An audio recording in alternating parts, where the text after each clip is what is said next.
Bismillahirrahmanirrahim. Assalamualaikum warahmatullahi wabarakatuh. Selamat datang kembali ke materi mata kuliah Komunikasi dan Sistem Informasi Obat. Untuk materi berikutnya yang akan saya bahas adalah ketidakpatuhan dan bagaimana itu konseling. Nah, sebelum masuk ke dalam materi, perlu diketahui bahwa pekerjaan kefarmasian salah satunya adalah pemberian informasi obat atau pelayanan informasi obat dan juga konseling serta edukasi. Jadi seorang farmasis itu berkecimpung dan banyak sekali terlibat dalam pekerjaan komunikasi ya yang berhubungan dengan komunikasi seperti pemberian pelayanan informasi obat, konseling dan bahkan edukasi. Nah, semua itu diupayakan untuk mencapai suatu kepatuhan ya. Jadi diharapkan kepatuhan yang tinggi pada pasien-pasien yang menjalani berbagai pengobatan ya sehingga bisa dicapai ketercapaian efek terapi dan meminimalisir terjadinya efek samping. Nah, mari kita bahas bagaimana masalah ketidakpatuhan itu masih menjadi masalah yang sangat tinggi saat ini di dalam dunia pengobatan dan bagaimana sedikit mengenai konseling. Definisi kepatuhan. Nah, kepatuhan itu berasal dari kata patuh yang berarti taat, suka menuruti, dan disiplin. Ya. Kepatuhan merupakan suatu proses perilaku yang kompleks, jadi merupakan suatu sikap perilaku yang sangat kompleks dan sangat dipengaruhi oleh lingkungan, ya, tempat tinggal pasien, petugas kesehatan yang ada di rumah sakit, dan sistem yang berlaku di rumah sakit di mana pasien menjalani perawatan.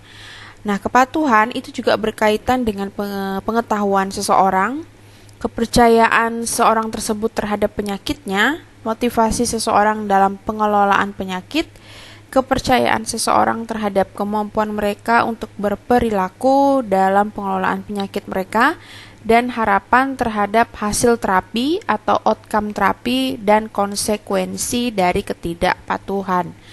Jadi secara umum kepatuhan itu hanya berasal dari kata patuh ya, yang ditambahkan dengan imbuhan ke dan an.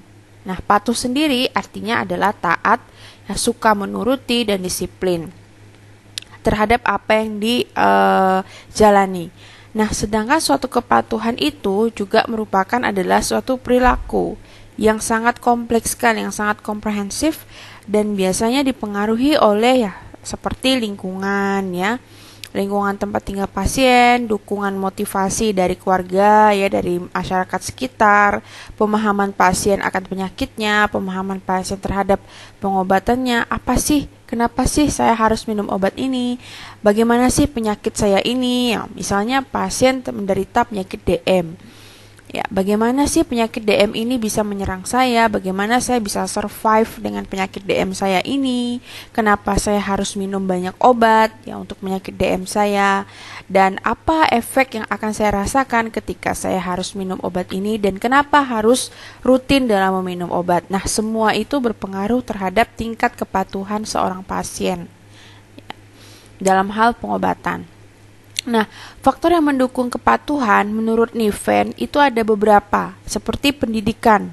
Nah, secara teoritis dikatakan bahwa seseorang yang memiliki tingkat pendidikan yang lebih tinggi, nah itu memiliki tingkat kepatuhan yang sedang hingga tinggi dibandingkan dengan seseorang dengan pendidikan yang lebih rendah.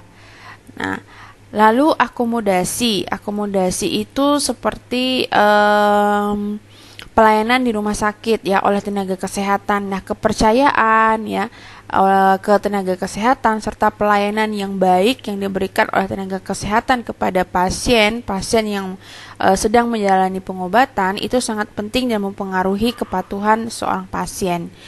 Modifikasi faktor lingkungan dan sosial faktor motivasi tadi dari keluarga sekitar dari masyarakat sekitar dan lain-lain. Perubahan model terapi. Nah, seorang pasien yang baru saja terdiagnosa DM misalnya tadi, dia diberikan sejumlah terapi. Lalu setelah beberapa bulan kontrol, kembali lagi untuk kontrol, dilakukan perubahan terhadap model terapinya. Jadi dirubah pengobatannya. Yang awalnya mungkin pasien sudah rutin dengan obat-obatan yang pertama dijalani. Nah, setelah beberapa bulan kontrol, karena misalnya kontrol glikemik atau gula darahnya mungkin tidak stabil, tidak terlalu baik dalam pengontrolannya, sehingga hasil pengukuran kadar gula darahnya tidak begitu stabil, sehingga diganti model terapinya. Nah, lalu beberapa bulan kemudian terjadi masalah yang sama, diganti lagi model terapinya. Nah, terkadang penggantian model terapi seperti itu bisa berpengaruh terhadap kepatuhan seseorang ya dalam pengobatan. Nah, ini kok model terapi, kok obat saya selalu diganti-ganti. Nah, saya udah ingat dengan yang pertama, tapi dengan yang model kedua ini saya harus ulang lagi mengingat dari awal. Lalu diganti lagi. Nah, kenapa obat saya harus diganti dan saya harus mengingatnya dari awal kembali. Nah, itu juga mempengaruhi kepatuhan pasien dalam pengobatan. Meningkatkan interaksi profesional kesehatan dengan pasien. Nah, interaksi antara tenaga kesehatan ya, baik itu dari klinisi, dokter ya, farmasis ya, dan perawat dan tenaga kesehatan lain terhadap pasien yang sedang menjalani pengobatan, itu juga bisa mempengaruhi kepatuhan pasien ya. Oke. Lalu variabel apa yang berpengaruh terhadap tingkat kepatuhan? Kalau tadi faktor, sekarang variabel. Variabel demografi seperti usia, jenis kelamin, suku, status sosioekonomi, dan pendidikan. Kalau usia, kita bicara usia ketika seseorang itu sudah lansia yang masuk ke kategori geriatri atau lansia, biasanya tingkat kepatuhannya berdasarkan beberapa research itu mengalami penurunan dibandingkan dengan dewasa muda. Nah, suku, kalau suku itu terdapat beberapa riset yang menyatakan bahwa terdapat beberapa jenis suku yang sulit sekali menanamkan kepatuhan terhadap pasiennya. Tapi saya belum baca terlalu dalam mengenai riset tersebut. Status sosioekonomi, status sosioekonomi masyarakat yang menengah ke bawah juga biasanya berhubungan dengan tingkat pendidikan, ya tingkat ekonomi. Nah, itu juga bisa berpengaruh terhadap tingkat kepatuhan dan pendidikan tadi. Lalu variabel penyakit, seperti keparahan penyakit dan hilangnya gejala akibat terapi. Misalnya keparahan penyakit, saya minum obat sebanyak ini pun penyakit saya juga nggak bakal sembuh kan. Nah, ada mindset seperti itu. Atau bahkan saya minum obat, ngapain sih saya minum obat sebanyak ini? Penyakit saya tidak terlalu parah kok, karena gejala yang saya rasakan tidak terlalu berat, atau bahkan tidak merasakan gejala apapun seperti DM misalnya tadi ya. Kalau TBC mungkin ya ada gejalanya batuk-batuk seperti itu. Nah, tapi kalau penyakit-penyakit yang tidak bergejala, apalagi seperti hipertensi begitu ya, merasa bahwa tidak butuh untuk minum obat. Dan hilangnya gejala. Nah, misalnya pasiennya cancer. Nah, pasiennya cancer diberikan obat anti nyeri, tapi kok nyerinya tidak hilang-hilang. Atau tadi pasien TBC diberikan obat, kok batuknya masih saja batuk seperti itu. Gejala dirasakan tidak hilang, sehingga malas pasiennya untuk minum obat, bosan, bisa menurunkan tingkat kepatuhan pasien. Variabel program terapeutik seperti kompleksitas tadi ya, dan efek samping. Jadi obatnya itu sangat kompleks, sangat banyak gitu, sehingga menyulitkan pasien untuk mengingat mana obat yang harus saya minum terlebih dahulu. Dan masalah efek samping juga bisa berpengaruh. Misalnya kok saya minum obat ini merasa tidak enak di perut misalnya, atau saya batuk-batuk, saya muntah-muntah, tidak bisa makan. Nah, setiap diberikan obat, diganti obat, mengalami efek samping seperti itu misalnya, sehingga bisa menurunkan tingkat kepatuhan. Variabel psikososial seperti intelijensia sama dengan pendidikan, sikap terhadap tenaga kesehatan, penerimaan atau penyangkalan penyakit, agama budaya, dan biaya pengobatan. Ketidakpatuhan pasien. Nah, kalau tadi kita bicara kepatuhan, sekarang kita berbicara tentang ketidakpatuhan. Kondisi di mana pasien tidak menggunakan obat sesuai petunjuk Ini dalam pengobatan ya, konteksnya adalah dalam pengobatan. Sesuai petunjuk sehingga berpotensi salah obat, salah dosis, salah cara penggunaan, salah waktunya, dan salah lama penggunaannya. Jadi banyak masalah yang terjadi ketika pasien tidak patuh terhadap obatnya. Karena tidak patuh, misalnya pasiennya suka lupa. Pasiennya suka lupa, loh tadi saya harusnya jam 9 saya minum obat. Tapi sekarang sudah jam 12 baru ingat. Nah, sehingga di minum berikutnya pasiennya ngedouble misalnya, double minum obatnya, atau pas saat ingat tersebut diminum double. Nah, ada kasus seperti itu. Jenis ketidakpatuhan. Nah, ketidakpatuhan itu ada beberapa jenis ya, yang disengaja dan tidak disengaja. Yang disengaja misalnya karena keterbatasan biaya pengobatan, sehingga pasien tidak kontrol kembali untuk mengambil obat misalnya. Sikap apatis, tidak peduli dengan penyakitnya. Ketidakpercayaan pasien akan efektivitas obat. Percuma saya minum obat. Obatnya itu sama itu dengan obat yang diminum tetangga saya. Pasti tidak sembuh dalam waktu cepat misalnya. Ya. Ketidakpatuhan yang tidak disengaja. Misalnya pasien lupa, itu tidak disengaja, ketidaktahuan akan petunjuk pengobatan. Sudah dijelaskan, tapi pasiennya misalnya tidak paham, atau bahkan tidak dijelaskan sama sekali oleh tenaga kesehatan atau farmasis ya. Kesalahan dalam hal baca etiketnya, karena etiketnya tidak jelas mungkin, atau tidak paham dalam membacanya, atau tidak mendapatkan informasi mengenai etiket, ya, informasi yang ada di etiket. Penyebab, hubungan penderita dengan dokternya. Ya, hubungannya mungkin ya bisa saja tidak terlalu dijelaskan dengan detail sehingga malas sekali untuk minum obat yang diresepkan oleh dokter tersebut. Regimen pengobatannya sangat kompleks, pengetahuan, sikap, faktor lain, usia, jenis kelamin, dan lain-lain. Jadi balik lagi ke variabel tadi ya, sama prinsipnya. Contoh ketidakpatuhan. Nah, akibat ketidakpatuhan itu dapat mengakibatkan penyakit cepat kambuh. Bisa menyebabkan toksisitas juga ya. Karena tadi karena lupa, yang paling sering itu terjadi adalah pasien lupa. Sehingga obatnya diminum seringkali double gitu atau bahkan triple. Nah ya. Sehingga menyebabkan kadar obat di dalam darahnya menjadi sangat meningkat dan bisa berisiko toksisitas kalau kejadian itu berlangsung lama. Misalnya penghentian obat sebelum waktunya, kasus antibiotik. Kenapa antibiotik itu sangat gencar sekali edukasinya ya, gunakan antibiotik secara bijak. Karena satu antibiotik itu harus wajib dihabiskan. Tapi ternyata di lapangan banyak sekali pasien ya yang mengkonsumsi antibiotik tidak habis. Jadi merasa tubuhnya sudah merasa sehat, tidak ada gejala yang dirasakan. Ngapain dilanjutkan minumnya? Kenapa harus sampai habis? Tanpa tahu apa dampaknya ketika antibiotik itu tidak diminum dengan habis. Gitu. Melalaikan dosis 3x1 jadi 2x1. Kebanyakan nih 3x1, kan gejala saya cuma ringan, minum 2x1 saja. Kesalahan dosis, sendok makan 15 ml diberikan sendok untuk makan yang biasa digunakan pada waktu makan 7-8 ml. Jadi beda ya, sendok makan untuk sendok makan 15 ml diberikan sendok untuk makan yang biasa digunakan pada waktu makan, beda. Kan biasanya ada obat, kalau dia memang obatnya sirup, itu kan ada takarannya atau sendok takarnya kan, nah gunakanlah itu. Kesalahan dalam waktu penggunaan obat. Waktu minum obat sebelum makan, AC diberikan setelah makan.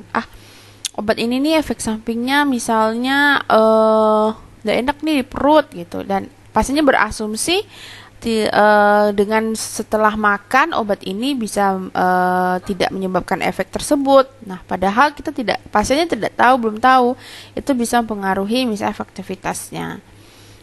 Tidak jadi menebus obat, status ekonomi, harga obatnya mahal. Nah, kalau ini faktor farmakoekonomi ya, faktor-faktor ekonomi pada pasien yang bisa menyebabkan tidak patuh, tidak diambil obatnya sehingga pasiennya tidak minum obat.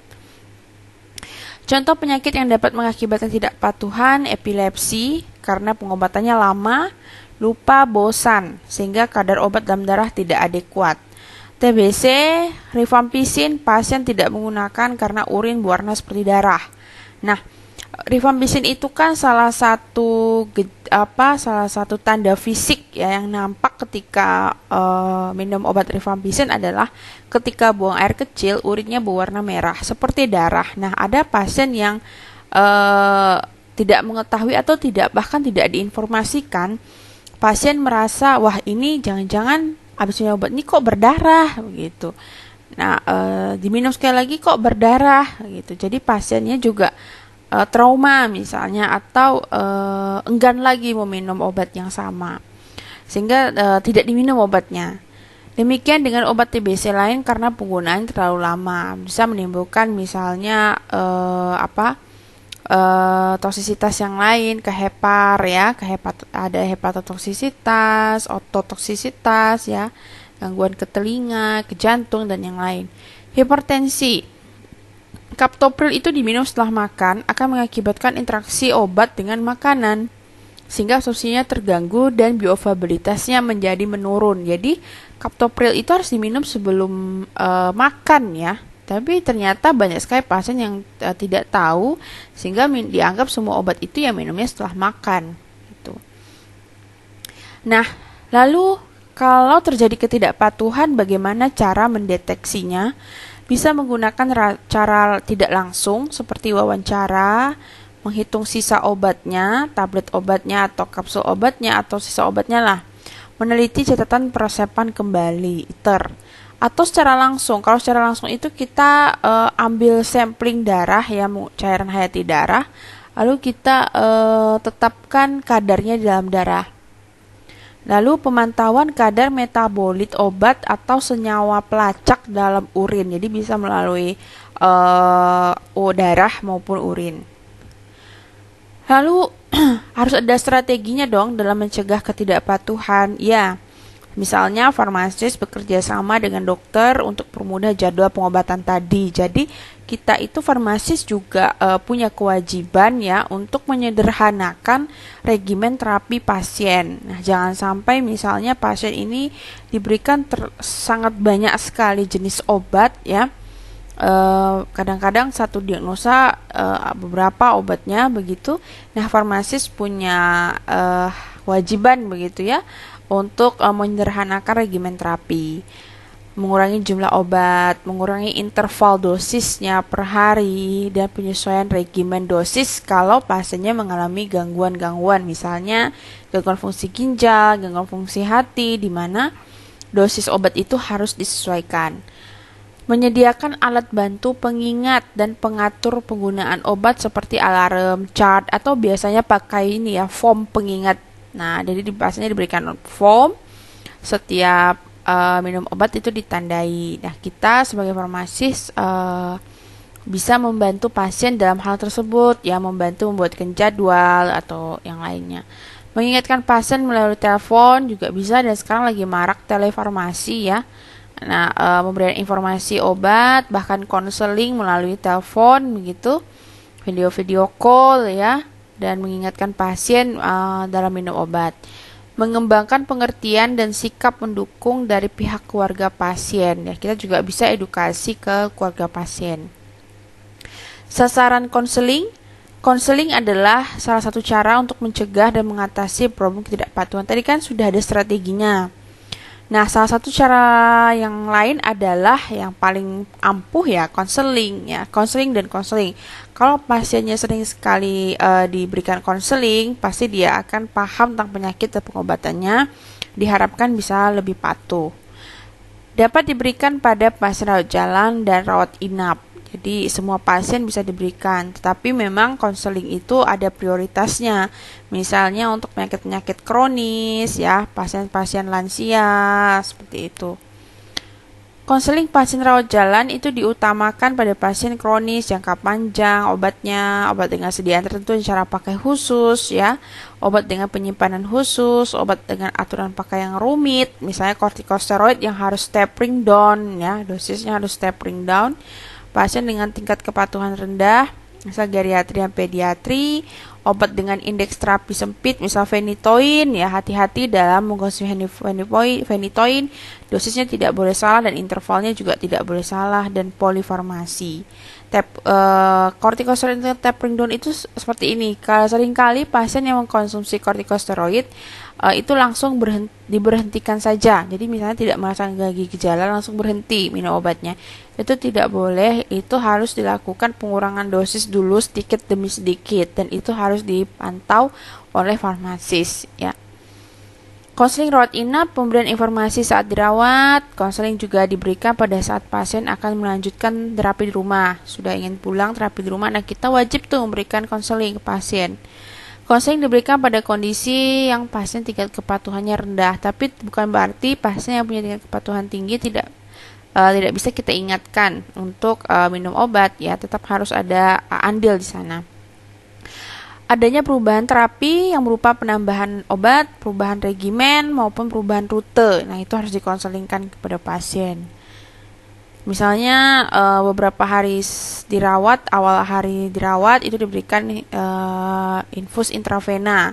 Jadi obatnya diberikan secara infus misalnya, tapi setelah 3 hari diganti menjadi oral. Nah, itu harus diinformasikan kepada pasien. Ini adalah masalah dalam konseling, ya. Tadi faktor penyakit, ya, parahan penyakit, kadang pasien merasa sehat dan tidak mau melanjutkan obatnya. Lamanya terapi, bosan. Faktor terapinya, regimen pengobatan tadi yang kompleks, ya, jumlahnya banyak, kesulitan dalam penggunaan, misalnya tabletnya besar sehingga sulit untuk menelan, efek samping. Nah, adanya munculnya efek samping.